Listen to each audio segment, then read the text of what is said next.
খুব বেশি বিপদে আছেন, দেয়ালে পিঠ থেকে গেছে, পৃথিবীতে কোনো মানুষের কাছ থেকে সহায়তা পাওয়ার আশা ছেড়ে দিয়েছেন, অসুবিধা নাই। এই তিনটা আমলকে আপনি নিজের জন্য বাধ্যতামূলক করেন, ইনশাআল্লাহ তাআলা হেফাজত করবেন। জীবনে বহুবার আমি আমলটা করে দেখেছি। কঠিন কঠিন বিপদে আল্লাহ তাআলা কিভাবে উদ্ধার করেছেন আমি নিজে অবাক হয়ে গেছি, সারপ্রাইজড হয়ে গেছি।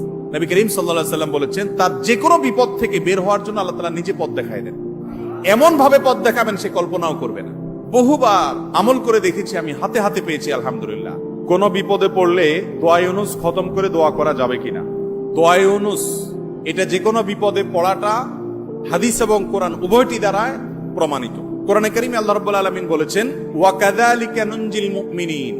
ইউনুস আলাইহিস সালাম বিপদে পড়ার পর তিনি যে দোয়া করেছেন, লা ইলাহা ইল্লা আনতা সুবহানাক ইন্নী কুনতু মিনাজ জালিমিন, এই বাক্যগুলো পড়ার পর এগুলো বলে বলে আল্লাহর কাছে তিনি দোয়া করেছেন, আল্লাহ তাআলা তার বিপদ উদ্ধার করেছেন। বিপদে পড়ার পর তিনি যেরকম উদ্ধার হয়েছেন এগুলো পড়ে আল্লাহ তাআলা কোরআনে এই দোয়ার উল্লেখ করে, এই বাক্যগুলোর উল্লেখ করে এরপরে বলেছেন, ওয়া কাযালিকা নুনজিল মুমিনিন, একই ভাবে তাকে যেরকম এই বাক্যগুলো এই জিকিরগুলোর মাধ্যমে আমি রক্ষা করেছি, হেফাজত করেছি ওই বিপদ থেকে, মাছের পেট থেকে, একই ভাবে আমি মুমিনদেরকেও রক্ষা করব।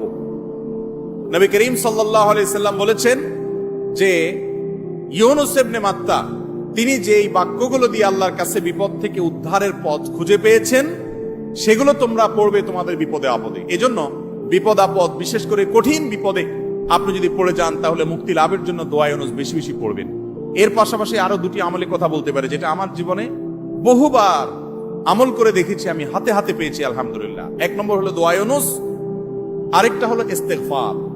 এটাও হাদিসে আসছে, নবী করিম সাল্লাল্লাহু আলাইহি ওয়াসাল্লাম বলেছেন, মান লাজিমাল ইস্তেগফার, যে ব্যক্তি ইস্তেগফারকে লাজিম বানায় নেয়। লাজিম বানায় নেয় মানে কি?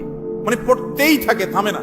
টয়লেটে গেছে তখন শুধু বন্ধ, খাচ্ছে তখন শুধু বন্ধ, ঘুমাচ্ছে তখন শুধু বন্ধ, আর সারাক্ষণ পড়তেই থাকে ইস্তেগফার। আস্তাগফিরুল্লাহ ওয়া আতুবু ইলাইহি, সাইয়্যিদুল ইস্তেগফার বা যে কোনো ইস্তেগফার, সবচেয়ে ছোট ইস্তেগফার আস্তাগফিরুল্লাহ আস্তাগফিরুল্লাহ, এটা যে পড়তেই থাকে, নবী করিম সাল্লাল্লাহু আলাইহি ওয়াসাল্লাম বলেছেন, তার যে কোনো বিপদ থেকে বের হওয়ার জন্য আল্লাহ তাআলা নিজে পথ দেখায় দেন। এমন ভাবে পথ দেখাবেন সে কল্পনাও করবে না। এবং জীবনে বহুবার আমি আমলটা করে দেখেছি। কঠিন কঠিন বিপদে আল্লাহ তাআলা কিভাবে উদ্ধার করেছেন আমি নিজে অবাক হয়ে গেছি, সারপ্রাইজড হয়ে গেছি। নাম্বার 3, দুরুদ। দুরুদের ক্ষেত্রেও হাদিসে একই কথা বলা আছে, যে ব্যক্তি দুরুদ বেশি বেশি পড়বে ওই ব্যক্তির সমস্ত পেরেশানি থেকে মুক্ত হওয়ার জন্য এই দুরুদ যথেষ্ট হয়ে যায়।